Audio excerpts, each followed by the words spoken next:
절로 51절입니다. 요한복음 1장 43절로 51절 우리 다 같이 한 목소리로 함께 읽겠습니다.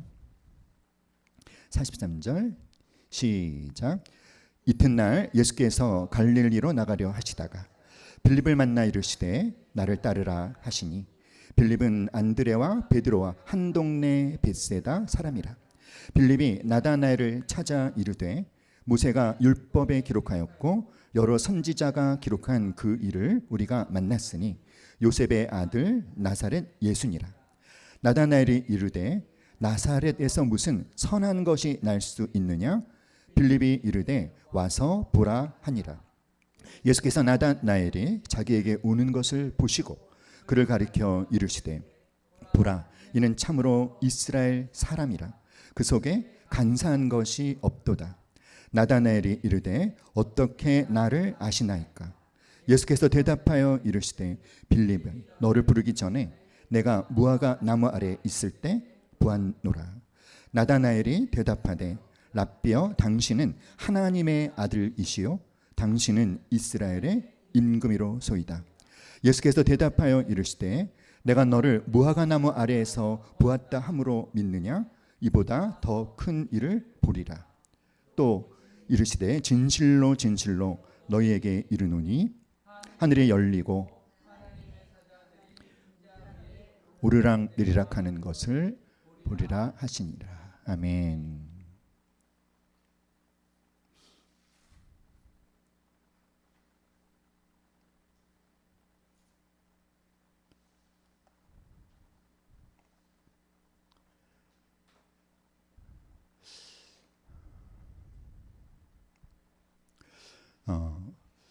우리는 살면서 굉장히 여러 가지 만남을 경험을 합니다.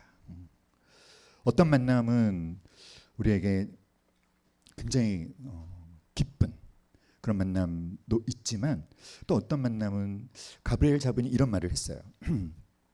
우리가 삶에서 만나는 모든 사람들은 각자의 이유가 있어서 찾아온다. 어떤 이는 시험이 되고 어떤 이는 이용하며 어떤 이는 길잡이가 되고 어떤 이는 최고를 끌어내준다.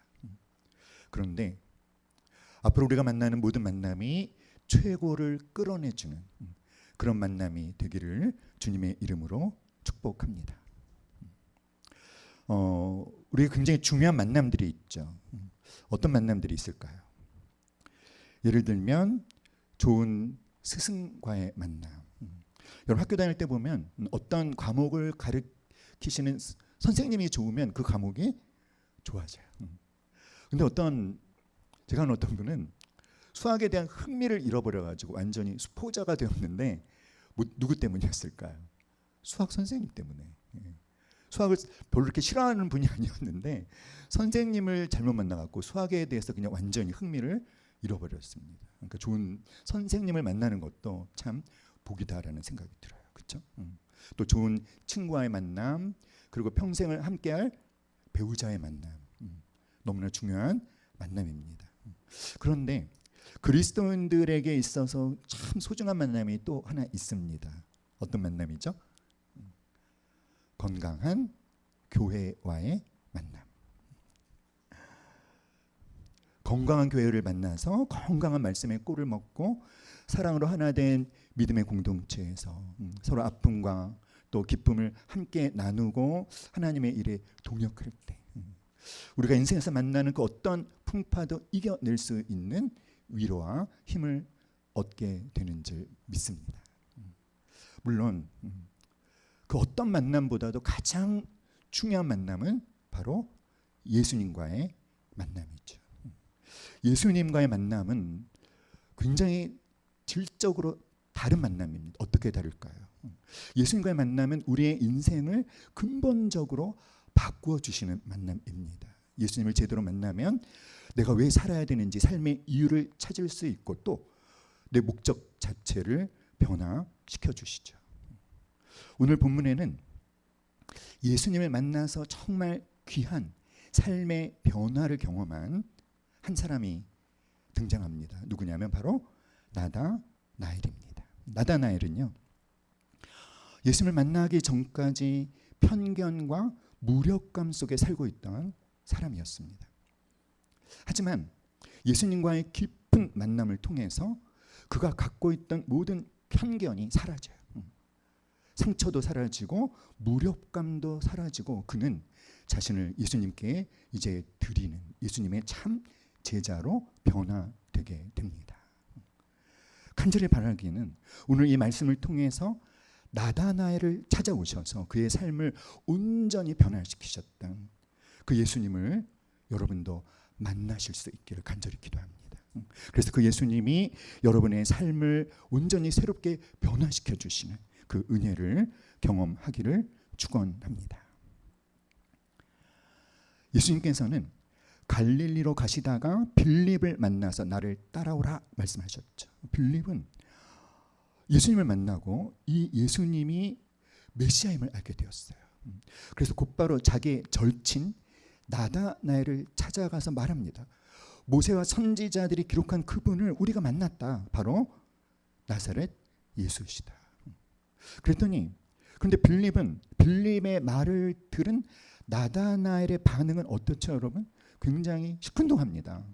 좀 냉소적이에요. 그는 이렇게 말했죠. 나사렛에서 무슨 선한 것이 날 수 있느냐?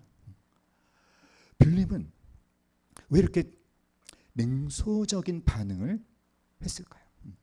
그것은 그 안에 있었던 어떤 선입견, 편견으로 말미암은 것인데 일단 나사렛이 어떤 동네냐? 나사렛은요. 구약 성경에서 단 한 번도 등장하지 않을 정도로 아주 작고 보잘것없는 시골 마을이었어요. 자, 나다나엘은 갈릴리 가나 출신입니다. 나사렛 바로 옆 동네. 갈릴리 가나에서 살고 있었던 이 나다나엘은 나사렛이 얼마나 가난하고 주목받지 못하는 곳인지 잘 알고 있어요. 그래서 저 보잘것없는 시골 마을에서 어떻게 세상을 구원할 인물이 나오겠는가라고 하는 뭐죠, 여러분? 편견이죠, 편견. 경험에 근거한 편견을 갖고 있었어요. 여러분, 우리가 어떤 편견이나 선입견을 갖게 되는 것은 그냥 갖게 되는 게 아니죠.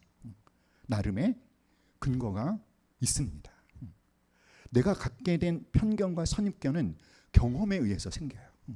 그리고 그 편견을 또 강화시켜주는 경험을 통해서 그 편견이 선입견이 굉장히 깊이 뿌리박게 되는 것이죠. 하지만 어떻죠, 여러분?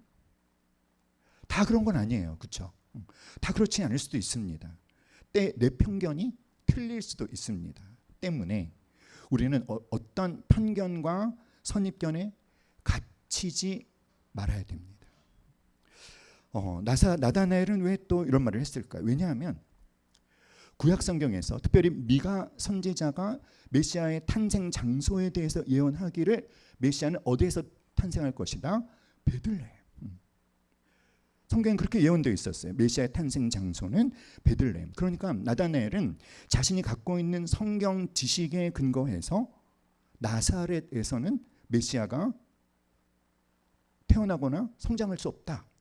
단정 지어버린 거죠. 사랑하는 여러분, 자기가 갖게 된 어떤 지식에 근거해서 나다나엘은 뭐라고 했습니까? 하나님이 행하신 위대한 일을 부정하고 있는 거예요. 여러분, 우리가 그럴 수 있어요. 우리가 갖게 된 어떤 지식, 어떤 경험에 근거해서 나름대로 타당성 있게 내린 어떤 결론이 그러나 새 일을 행하시는 하나님을 경험하지 못하게 하는 장애물이 될 수 있다.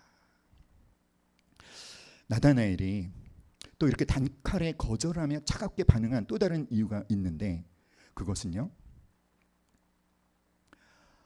그가 아무리 묵상을 열심히 하고 기도를 해도 변하지 않는 답답한 현실 때문입니다. 나다나엘이 무화과 나무 아래 있을 때 예수님이 그를 보았다 이렇게 말씀하시잖아요. 무화과 나무 아래. 이 무화과 나무 아래는 어떤 장소냐면 당시 유대인들이 이 무화과가 이제 그늘이 젖으니까 그늘 속에 들어가서 구약 성경을 묵상하고 하나님과 단둘이 만나서 기도하는 그런 장소였어요. 그러니까 나다나엘은 그 무화과 나무 아래에서 성경을 읽고 기도하던 경건한 사람이었습니다. 하지만 오랫동안 계속되는 이 로마의 압제, 그리고 종교 지도자들의 부패, 그런 상황 속에서도 그런데 하나님은 침묵하고 계시는 것처럼 느껴졌어요. 약속한 메시아는 오시지 않고, 아무리 기도하고 말씀을 묵상해도 세상과 현실은 전혀 달라지지 않는다 라는 것으로 인한 아주 깊은 무력감이 그를 짓누르고 있었습니다. 그래서 이렇게 냉소적으로 반응하는 것은 내가 또 기대했다가 실망하면 나는 또 상처받을 거야, 이것을 두려워하는 그의 이 무의식에서 나온 방어 기제인 것이죠. 깊은 자포자기의 표현입니다. 당시 유대 사회는요, 권모술수가 판을 치는 사회였다고 하죠. 가식과 타협과 권모술수가 판치던 유대 사회에서, 그런데 나다나엘은 정직하고 순전하게 살려고 몸부림쳤어요. 하지만 남들은 요령껏 타협하며 잘 사는데 내가 이렇게 고집스럽게 정직하게 살려고만 하는 것이 너무 미련한 건 아닌가라는 어떤 자괴감, 어떤 외로움을 느끼고 있었을 것입니다. 자신이 그렇게 순전하게 살려고 하는 몸부림을 아무도 알아주지 않는 것으로 인한 외로움, 나다나엘의 상태인 거죠. 사랑하는 여러분, 나다나엘은 어디 출신이라고 했죠? 갈릴리, 가나. 나사렛도 갈릴리. 이 예루살렘, 이 유대 지방 사람들이 볼 때 갈릴리는 어떤 곳이었을까요? 촌구석입니다. 촌구석. 그러니까 그 당시 주류는 다 어디에 있습니까? 유대, 그것도 예루살렘. 그러니까 예루살렘 사람들의 눈에 가나나 나사렛은 아주 보잘것없는 변방 촌구석에 불과한 거예요. 그래서 나다나엘은 자기 자신에 대해서 어떤 정체성을 갖고 있을까요?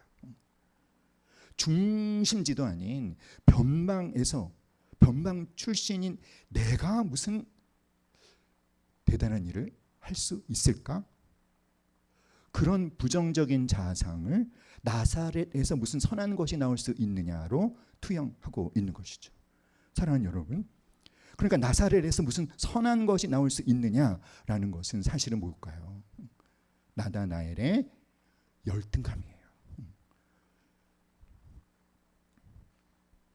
그런 선입견, 그런 편견, 그런 열등감, 부정적인 정체성이 장애물이 되고 있는 것입니다. 그래서 구약에서 수많은 선지자들이 예언한 그 메시아가, 그 하나님의 뜻이 이루어져서 그 주인공 되신 예수님께서, 하나님의 약속의 성취인 예수님께서 자신 앞에 계시고 그분이 메시아다라는 말을 들으면서도 믿지를 못하는 거예요. 무엇 때문에? 편견 때문에. 무엇 때문에? 선입견 때문에. 어떤 고정관념 때문에. 그것으로 말미암은 나다나엘 안에 있는 부정적인 정체성 때문에. 사랑하는 여러분, 그러니까 정말 우리에게도 많은 편견이 있지 않습니까? 우리에게도 어떤 선입견이 있죠. 어떤 고정관념이 있죠. 굉장히 많을 거예요. 그렇죠, 여러분? 저는 어렸을 때 이제 어머님 친구분들이 저희 집에 놀러 오면 저에 대해서 늘 하시던 말이 있었어요. 어떤 말을 하셨을까요? 아우, 얘는 애가 왜 이렇게 성격이 조용하냐, 왜 이렇게 말이 없냐. 근데 조용하다, 말이 없다라는 그 말 속에 여러분 긍정적인 느낌이 실렸을까요? 부정적인 느낌이 실렸을까요? 부정적인 거예요. 그래서 아이고 어떡하니, 뭐 이런 걱정스러운 마음들. 그래서 저는 근데 그게 한두 번이 아니라 그냥 집에 놀러 오실 때마다 그런 말을 하시는 거예요. 그래서 저는 어떻게 생각? 내가 성격이 조용하구나. 내가 내성적이구나. 그런데 그거는 좀 안 좋은 거구나. 라는 고정관념이 제 안에 이렇게 자리 잡는 거죠. 그 위축이 되는 거예요. 그러다가 어떤 만남은 거기에서 나를 꺼내주는 아주 기쁜 만남도 있지만 그 부정적인 그 아픔을 막 강화시켜주는 그런 만남도 있는 거죠. 상처에 상처를 덧입혀주는. 사랑하는 여러분,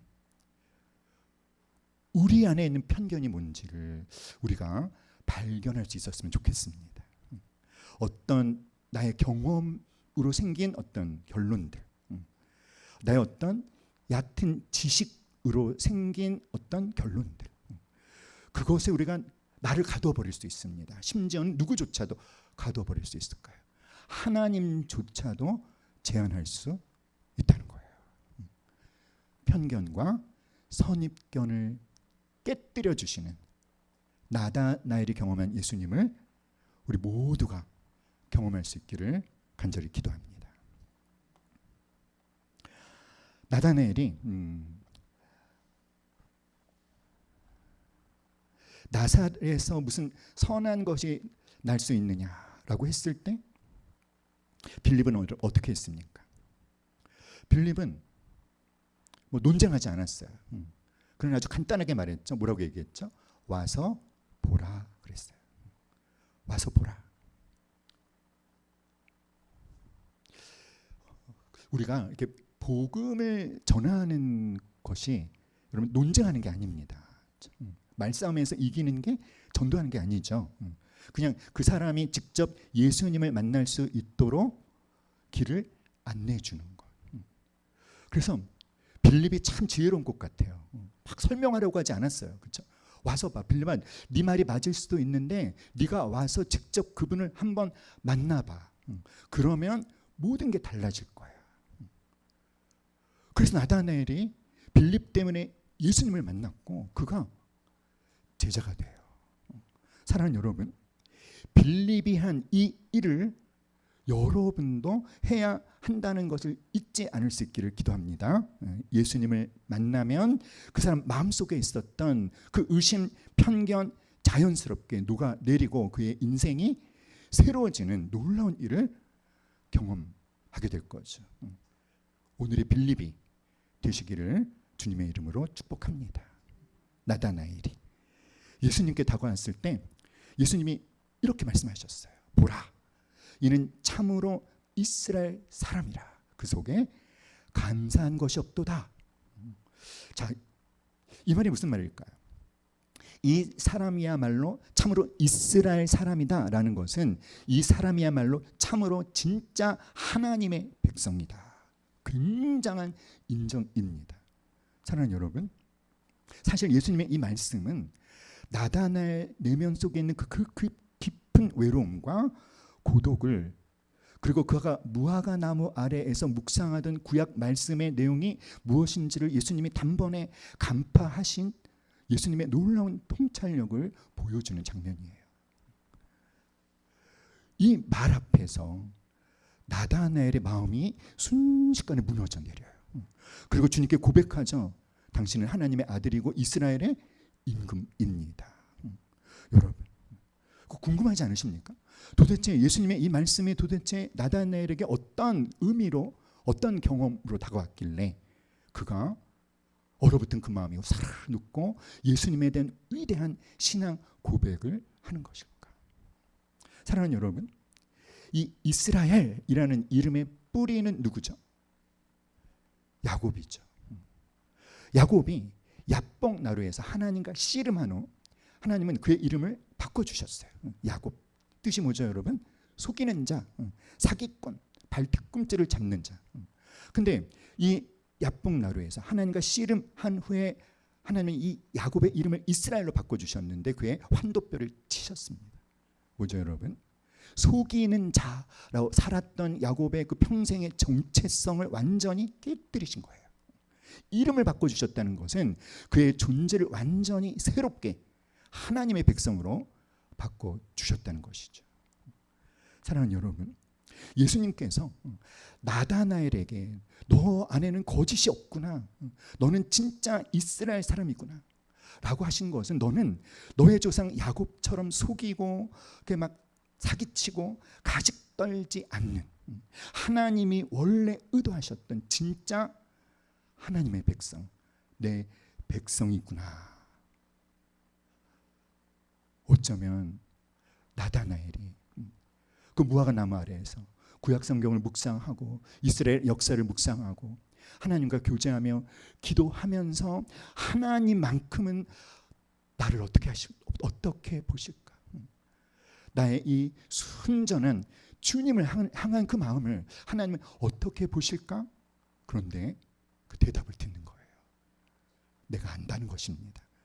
나다나엘아, 네 주위에 아무도 너의 그 고지식한 그 진실됨, 타협하지 않는 순전함을 비웃을지라도, 아무도 알아주지 않을지라도, 그런데 내가 모든 걸 보고 있고 내가 너의 모든 기도를 듣고 있고 내가 너의 삶을 다 알고 있느니라 하면서 나다나엘의 삶의 방식을 누가 인정해 주시는 것입니까?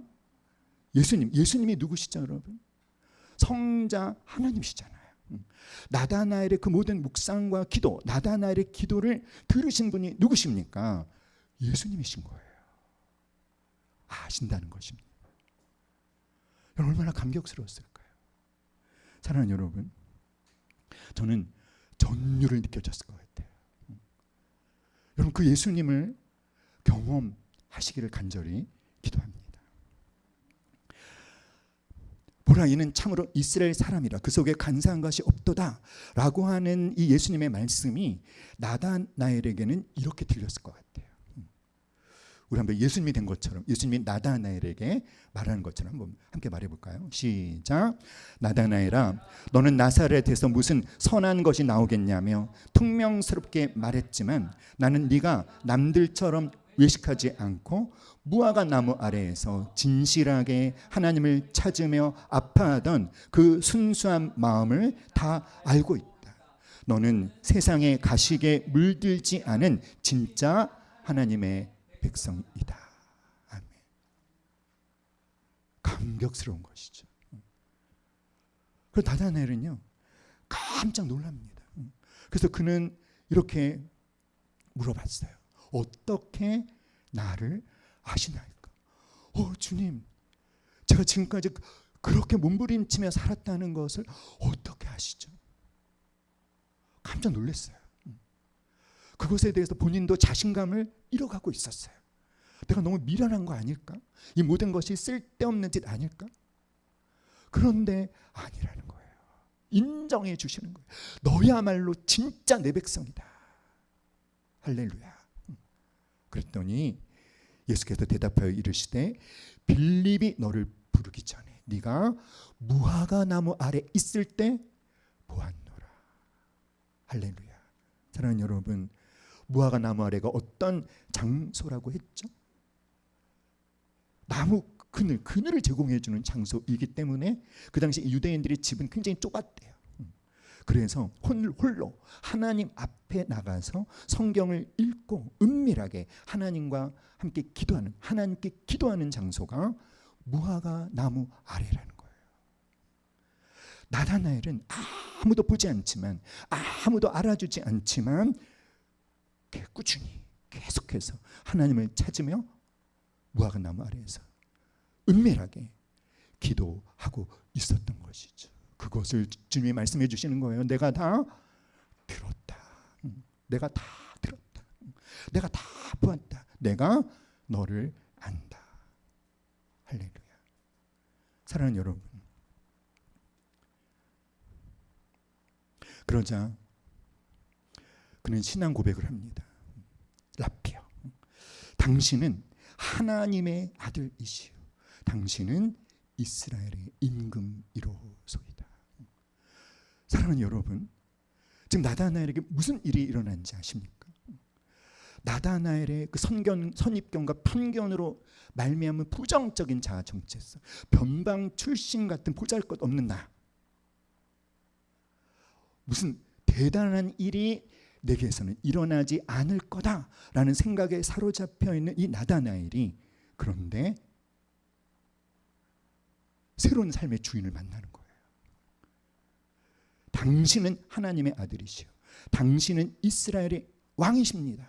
라고 하는 것이 그냥 이스라엘의 왕이라는 그런 고백이 아니라, 당신은 하나님이시고 이스라엘의 왕이라는 것은 그 왕이 곧 누구의 왕이시다? 이제 나의 왕이십니다. 사랑하는 여러분, 이 나다나엘의 예수님을 만나서 한 이 위대한 신앙 고백이 이제 어떤 일을 일으킬까요? 나다나엘의 삶의 방향을 완전히 새로운 길로 인도해 주는, 삶을 바꾸는 신앙 고백이에요. 성경에는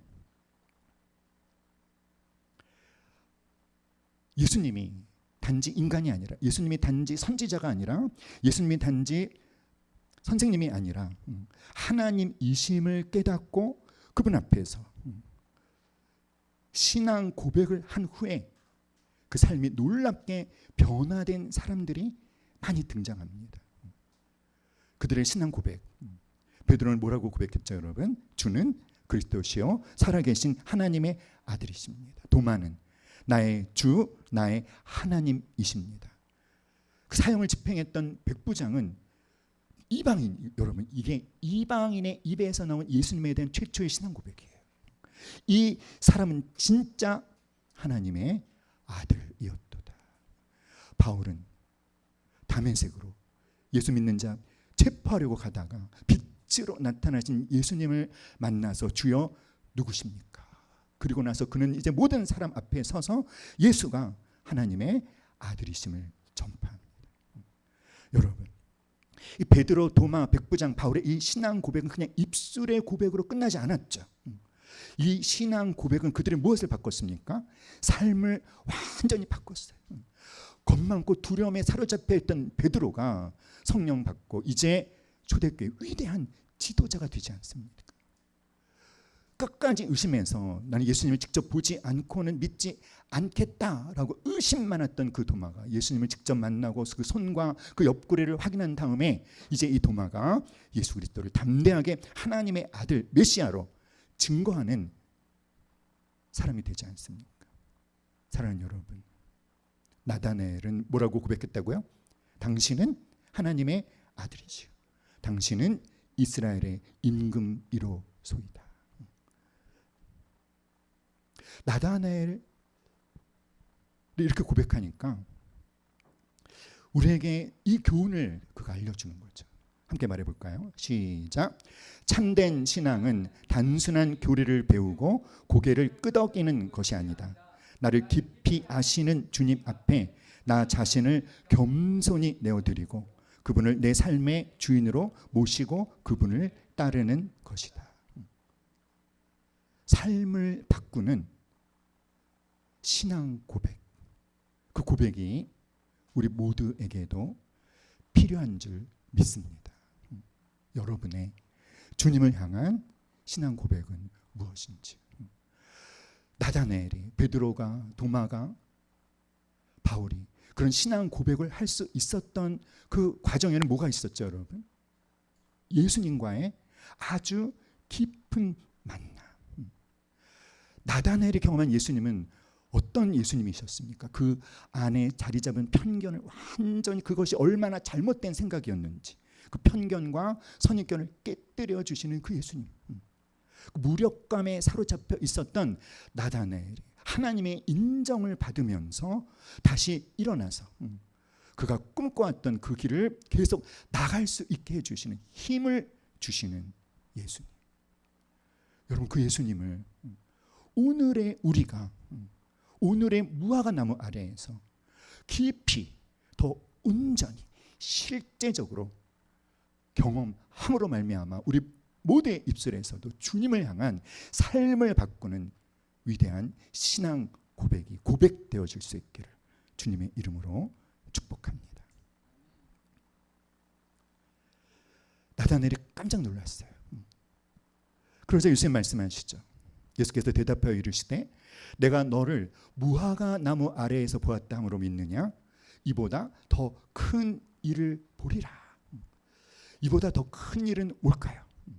이보다 더 큰 일이 무엇인지 51절에 주님이 말씀해 주셨는데, 또 이르시되 진실로 진실로 너희에게 이르노니 하늘이 열리고 하나님의 사자들이 인자 위에 오르락 내리락 하는 것을 보리라 하시니라. 자, 이 일은 뭘까요? 이보다 더 큰 일이라고 했으니까 이 일은 뭐죠? 이 일은 나다나엘이 지금 경험한 예수님, 자기가 무화과 나무 아래에서 뭘 했는지를 다 알고 계시는 그 너무나 놀라운 그 예수님. 근데 그것보다 더 큰 일은 뭘까요? 하늘이 열리고 하나님의 사자들이 인자 위에 오르락내리락 하는 거. 여러분, 이 말씀을 보면 구약의 어떤 사건이 생각나죠? 어떤 사건이 생각나세요? 창세기 28장에 야곱이 형 에서를 속이고 목숨의 위협을 받고 도망을 가다가 루스라는 들판에서 베개가 없어서 돌베개를 베고 잠을 자다가 꿈을 꿨죠. 어떤 꿈이에요? 이런 꿈이었잖아요. 돌베개를 베고 자는데 하늘 문이 열렸어요. 그리고 사닥다리가 내려왔어요. 그러더니 그 사닥다리 위를 하나님의 천사들이 오르락내리락 하는 거예요. 이 꿈을 꾸고 나서 야곱이 잠을 깨워서 그 땅 이름을 뭐라고? 베델이라고 이름 짓죠. 베델이란 이름은 뭐예요? 하나님의 집, 하나님의 문. 야곱이 고백합니다. 여기에도 하나님이 나와 함께하고 계시는구나. 사랑하는 여러분, 이 꿈의 의미가 도대체 뭘까요? 하늘과 땅을 이어주는 사다리, 하늘과 땅이 연결되어지는 거예요. 그 전까지는 하늘과 땅이 분리되어 있었습니다. 왜죠? 인간의 죄 때문에. 그런데 이제 하나님께서 그 분리되어 있었던 하늘과 땅을 연결하신다. 이 천사들이 오르락내리락 하는 것은 뭐죠, 여러분? 이거는 이 땅에서 하나님의 백성들이 드리는 기도를 천사들이 하나님께 가서 올려드리면 하나님의 그 응답과 하나님의 공급하심을 또 천사들을 통해서 내려주시는, 이것이 뭐죠? 하늘과 땅이 연결되어지는 것이죠. 그런데 야곱이 꾼 이 꿈이 궁극적으로 누구에게서 성취되어진다? 바로 예수님에게서. 바로 예수님이 그 말씀을 해주신 거예요. 그 사닥다리가 누구라는 것입니까? 인자, 바로 예수님이시라는 거예요. 예수님이야말로 죄로 말미암아 갈라진 하늘과 땅을 연결해주는 유일한 중보자. 그러니까 예수님께서 나다나엘에게 하시는 말씀은, 이제 네가 더 큰 일, 예수 그리스도를 통해서 하늘과 땅이 연결되고 그 예수 그리스도의 공생의 사역들 뭐죠, 여러분? 병든 자를 고쳐주시고 굶주린 자를 먹여주시고 죽은 자를 살려내시고 궁극적으로 십자가에 못 박혀 죽으시고 다시 살아나시고 승천하시는 예수님의 그 위대한 구속의 사역을 너는 다 목격하는 예수의 증인이 될 것이다. 놀랍죠, 여러분? 기껏해야 변방 출신, 보잘것없는 총구석 사람이라는 이 나다나엘에게 활짝 하나님의 영광의 세계를, 그 비전을 열어주시는 거예요. 할렐루야. 사랑하는 여러분, 우리도 더 큰 일을 보게 될 줄 믿습니다. 우리가 예수님을 만나서 그분에 대한 우리는 진실한 고백으로 그분을 주님으로 모시고 그분을 따르기로 결단하면, 그런 우리를 통해서 오늘 예수님은 또 다른 놀라운 구원의 사역을 행하실 줄 믿습니다. 아멘. 사랑하는 여러분, 요한복음 21장 2절을 보면은요, 이제 예수님 부활하셔서 그 갈릴리 호수에서 고기 낚는 어부들에게 나타나시는 장면이 있잖아요. 근데 그 갈릴리 바닷가에 핵심 제자들의 이름들이 탁탁 등장을 해요. 누가 나오죠, 여러분? 나다나엘이 나와요. 같이 읽어볼까요? 시작. 시몬 베드로와 디두모라 하는 도마와 갈릴리 가나 사람 나다나엘과 세베대의 아들들과 또 다른 제자 둘이 함께 있더니. 나다나엘, 예수님의 제자가 되었습니다. 마태복음, 마가복음, 누가복음, 사도행전에 보면 12 사도들의 이름이 나오죠. 근데 늘 빌립 다음에 나오는 이름이 있어요. 뭔지 아세요? 빌립과 바돌로메, 빌립과 바돌로메, 빌립과 바돌로메, 이렇게 12 사도 이름 가운데 빌립과 바돌로메는 늘 함께 나옵니다. 뭐죠 여러분? 절친이에요, 절친. 그래서 모든 성경 학자들과 교회 역사를 연구하시는 모든 분들이 복음, 마태복음, 마가복음, 누가복음, 사도행전에 나오는 이 12사도 중에 바돌로메와 나다나엘을 동일인으로 해석합니다. 자, 나다나엘을 예수님께로 인도한 사람이 누구였죠? 빌립이었어요. 빌립의 절친이에요. 빌립과 바돌로메. 바돌로메는 나다나엘과 동일인입니다. 사도가 된 거예요. 할렐루야. 전해지는 말에 의하면 나다나엘은요, 인도에 가서 복음을 전하다가 순교를 당한 것으로 알려지고 있어요. 내가 너를 무화과 나무 아래에서 보았다고 해서 놀라느냐?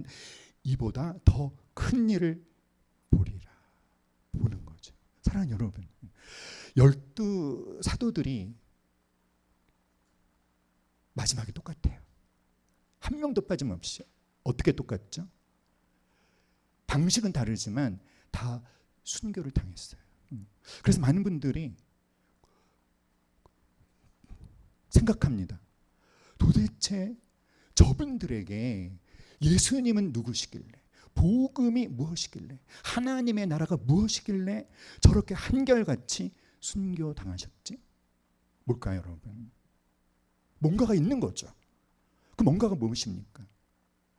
목숨을 들여도 결코 아깝지 않은 가치. 예수님, 하나님 나라, 복음, 이 그들에게는 목숨과 똑같은 가치였던 것이죠. 사랑하는 여러분, 저와 여러분의 삶이 가장 가치 있는 삶이 되기를 주님의 이름으로 축복합니다. 나다나엘처럼 예수님을 만나서 확실한 신앙 고백이 나오고 새롭게 삶의 방향이 결정되어져서 이보다 더 큰 일을 보게 하시는 주님을 경험하시게 간절히 축복합니다. 세 가지 정도 함께 다짐했으면 좋겠어요. 첫 번째, 다 같이 시작. 마음속 선입견과 편견과 고집을 내려놓자. 나 자신에 대한, 또 다른 사람에 대한. 그래서 우리가 항상 이렇게 좀 열려진 사람이 되었으면 좋겠습니다. 아멘. 두 번째, 시작. 나만의 무화과 나무 아래를 회복하자. 아멘. 주님과 단둘이 깊이 만나는, 그래서 나의 모든 무력감을 다 없애져 버리시는, 일으켜 주시는, 힘을 주시는, 새로운 비전과 꿈과 목표를 주시는 주님을 날마다 만나길 간절히 기도합니다. 세 번째, 시작. 예수 그리스도를 와서 보라고 전하자.